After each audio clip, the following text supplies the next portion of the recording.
সম্মানিত দর্শকবৃন্দ, আসসালামু আলাইকুম রহমতুল্লাহ। বাংলার এগ্রিকালচার চ্যানেলের পক্ষ থেকে আপনাকে স্বাগতম। টমেটো চাষ ভিএস করলা চাষ, কোন সবজি চাষ করলে এই সময় বেশি অর্থ উপার্জন করা সম্ভব এবং লাভবান হওয়া সম্ভব, এই বিষয়টি আপনাদেরকে আমার চাষের অভিজ্ঞতা থেকে বুঝিয়ে দেওয়ার চেষ্টা করব।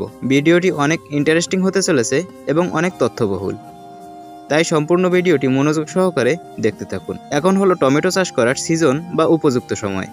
এই সময়ে হাজারো মানুষ টমেটো চাষের দিকে আগাচ্ছে, কিন্তু আমরা যদি সবার সাথে স্রোতে গা ভাসিয়ে দিয়ে আমরা যদি টমেটো চাষ করি, তাহলে কিন্তু লস হওয়ার একটি সম্ভাবনা থেকেই যায়। কারণ গত বছর আমরা দেখেছি এই সময় যারা টমেটো চাষ করেছে, এমনকি আমি নিজেও, আমরা কিন্তু টমেটো চাষ করে লাভবান হতে পারিনি, কারণ বাজার ফল্ট করছিল। এবছরও বাজার ফল্ট করবে না তার কিন্তু কোনো গ্যারান্টি নেই, এবং টমেটো চাষ করলে লস খাবো, দাম কমবে, তারও কিন্তু কোনো গ্যারান্টি নেই। তো আমাদের যদি এখন টমেটো চাষ করতে হয়, অবশ্যই রিস্ক সহকারে লস লাভ মেনে নিয়ে টমেটো চাষ করতে হবে। কিন্তু আমাদের হাতে একটু অপশন আছে, যেই সবজিটি চাষ করলে লস হওয়ার কোনো সম্ভাবনাই নাই যদি আমরা গাছ ঠিকমতো বানাতে পারি। সবজিটি হলো করলা চাষ। এখন করলা চাষ করলে দাম কমার কোনো সম্ভাবনাই নাই, কারণ বিগত অনেক বছর আমি এই সময় করলা চাষ করে থাকি, কোনো বছর দেখি নাই এই সময় করলার দাম কমতে। কেনই বা কমবে? শীতকালে কিন্তু খুব একটা করলা পাওয়া যায় না, খুব কম মানুষ শীতের সময় করলা চাষ করে থাকে। আমরা এখন যদি করলা চাষ শুরু করে দিই, অর্ধেক বিক্রি করা শেষ হবে শীতের আগেই এবং বাকি অর্ধেক শীতের শুরুতে। এখন থেকে কিন্তু করলার দাম বাড়তে শুরু করবে। এখন থেকে পুরো শীতের সিজন এবং আগামী বছর করলা বের হওয়ার আগ পর্যন্ত করলার দাম কিন্তু অনেক হাই থাকবে। এটি আমি বিগত অনেক বছর ধরে দেখে আসতেছি এবং এই সময় আমি করলা চাষ করে লাভবান।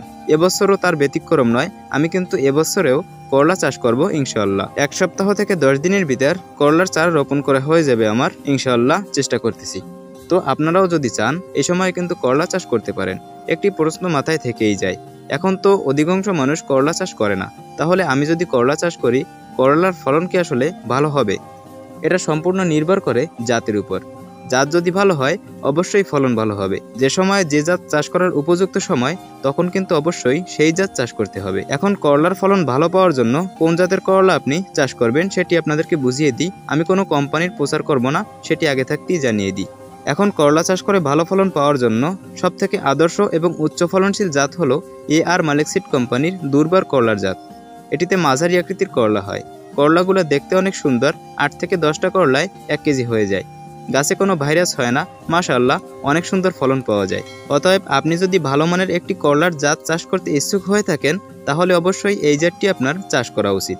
এখন করলা চাষ করতে হলে আমি অবশ্যই সাজেস্ট করব আপনারা এই করলার জাতটি চাষ করুন। এছাড়া আর কোনো জাত চাষ করার প্রয়োজন নাই। আমি কিন্তু একজন চাষি, অনেক বছর ধরে সবজি চাষ করি, সেই অভিজ্ঞতা থেকে আপনাদেরকে বলতেছি। অনেক শত শত করলার জাত আমি চাষ করেছি, তার ভিতর সবথেকে এই জাতটি এই সময়ের জন্য সেরা ফলন দিয়ে থাকে, তাই আপনারা চাষ করবেন। কিন্তু সমস্যা হলো এখানে, আপনাদের হাতের নিকটে বা আপনাদের নিকটস্থ বাজারে এই করলার জাতটি নাও পাওয়া যেতে পারে, কারণ এই বীজের অনেক দাম। তাছাড়া যে অঞ্চলে যেই ধরনের করলার বীজ চলে থাকে, সেই দোকানদাররা সেই ধরনের করলার বীজগুলো কিন্তু দোকানে উঠিয়ে থাকে, যার কারণে সব ভালো ভালো কোম্পানির জাতগুলো প্রত্যেকটা দোকানে কিন্তু পাওয়া যায় না। তাই আপনারা যদি এই করলার জাতটি সংগ্রহ করে যদি চাষ করতে ইচ্ছুক হয়ে থাকেন, আমার কাছ থেকে কিন্তু বীজগুলো নিতে পারেন। গোটা বাংলাদেশের যে কোনো প্রান্তে হোম ডেলিভারি।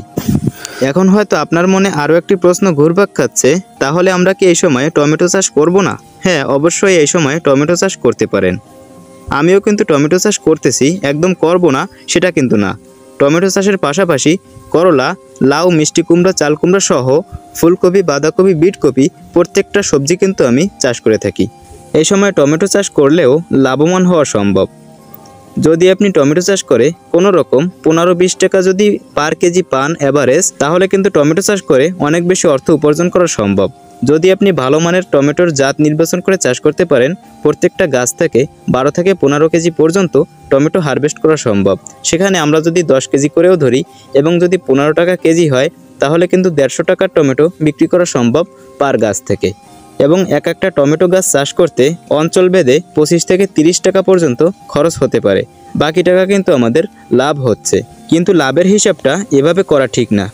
এরপরেও বোঝানোর সাথে আপনাদেরকে বুঝিয়ে দিলাম। তবে সবজি চাষ করে লাভবান হওয়ার জন্য বুদ্ধিমানের কাজ হলো যে কোনো একটি সবজি চাষ না করা, প্রত্যেকটা সবজি ঘুরিয়ে ফিরিয়ে চাষ করা, অনেক সবজি একসাথে চাষ করা। কারণ হলো আপনি একটি সবজি যদি চাষ করেন সেই সবজিটির বাজার ফল্ট করবে না এর কোনো গ্যারান্টি নেই, যার কারণে অনেক রকমের সবজি একসাথে চাষ করা উচিত যদি সেই রকমের পরিস্থিতি বা সেই রকমের সিস্টেম থাকে তাহলে। এখন আসি টমেটোর কোন জাত সেরা সেটি আপনাদেরকে একটু বুঝিয়ে দিই এবং টমেটো চাষ সম্পর্কে কিছু পরামর্শ দেওয়ার চেষ্টা করি। এই সময় টমেটো চাষ করে ভালো ফলন পাওয়ার জন্য অবশ্যই সিজনাল টমেটোর জাতগুলো বাছাই করতে হবে। এই সময় চাষ করার জন্য আপনারা উচ্চ ফলনশীল 3টি টমেটোর জাত নির্বাচন করতে পারেন। 1 নম্বর টমেটোর জাত বিপুল প্লাস সিনজেন্টা কোম্পানির, অনেক সুন্দর ফলন দিয়ে থাকে। 2 নম্বর টমেটোর জাত হলো TM 1220 সাকাতা কোম্পানির, মালিক সিড বাজারজাত করে থাকে, এটি আপনারা চাষ করতে পারেন। এবং সর্বশেষ 3 নম্বর টমেটোর জাত, এটি সবথেকে ভালো, সবথেকে দামি এবং এই 3টি জাতের ভিতর 1 নম্বর জাত এটি, কিন্তু আমি 3 নম্বরে বললাম। যাই হোক, এটি হচ্ছে বাহুবলী জাতের টমেটো। এটি আপনাদেরকে বোঝানোর কিছু নাই, এটা গোটা বাংলাদেশে অত্যন্ত জনপ্রিয়তা লাভ করেছে এবং অনেক বেশি ফলনশীল, রোগ সহিষ্ণু একটি জাত। আপনারা এটি চাষ করতে পারেন। প্রত্যেকটা জাত, 3টি যে জাতের কথা বললাম, 3টি জাত হালকা লম্বা আকৃতির টমেটো হয়ে থাকে। টমেটোগুলো অনেক শক্ত, বাজারে চাহিদা এবং দাম খুব ভালো পাওয়া যায়। আপনারা নিশ্চিন্তে এই টমেটোর জাত 3টি চাষ করতে পারেন। আমিও কিন্তু চাষ করতেছি দর্শক বন্ধু। তো এখন আসি, এই টমেটোর বীজগুলোও অনেক জায়গায় নাও পাওয়া যেতে পারে। যদি না পান, যে কোনো ধরনের সবজির বীজ, উন্নত মানের সবজির বীজগুলো আমি বিক্রি করে থাকি, লোকাল কোনো ভ্যারাইটি আমি বিক্রি করি না, এটা আপনারা মাথায় রাখবেন। উচ্চ মূল্যের বা উচ্চ ফলনশীল যে কোনো সবজির বীজ আমার কাছে অ্যাভেলেবেল। যদি আপনারা নিতে চান তাহলে আমার এই স্ক্রিনে দেওয়া নম্বরে যোগাযোগ করতে পারেন। আর এই সময় অবশ্যই রিস্ক ছাড়া, বাজারে দাম কমার সম্ভাবনা ছাড়া যদি কোনো সবজি আপনি চাষ করতে ইচ্ছুক হয়ে থাকেন, অবশ্যই করলাটা আপনারা চাষ করবেন। পাশাপাশি আপনারা বরবটিটাও চাষ করতে পারেন। এই সময় বরবটি চাষ করলে আমি গ্যারান্টি সহকারে বলতে পারি আপনি লাভবান হবেন যদি আপনি সঠিক মাত্রায় চাষ করতে পারেন, ভালো গাছ যদি তৈরি করতে পারেন। তাহলে চাষ করার ক্ষেত্রে লাভবান হওয়ার জন্য সবথেকে 1 নম্বর বিষয় হলো সঠিক জাত নির্বাচন করা।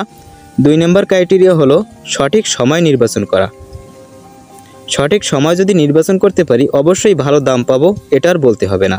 সঠিক জাত যদি নির্বাচন করে চাষ করতে পারি অবশ্যই ভালো ফলন পাবো, এটা আপনারা মাথায় রাখবেন। তো দর্শক বন্ধু, এই ছিল আজকের ভিডিওটি অনেক বেশি লম্বা হয়ে যাচ্ছে। যদি আপনারা কোনো পরামর্শ জানতে চান, কোনো পরামর্শ যদি আমার কাছ থেকে নিতে চান, এই নম্বরে হোয়াটসঅ্যাপ আছে, হোয়াটসঅ্যাপে আপনারা SMS দেবেন, ইনশাআল্লাহ পরামর্শ দেওয়ার চেষ্টা করব। সবাই ভালো থাকেন, সুস্থ থাকেন। আসসালামু আলাইকুম ওয়া রাহমাতুল্লাহ।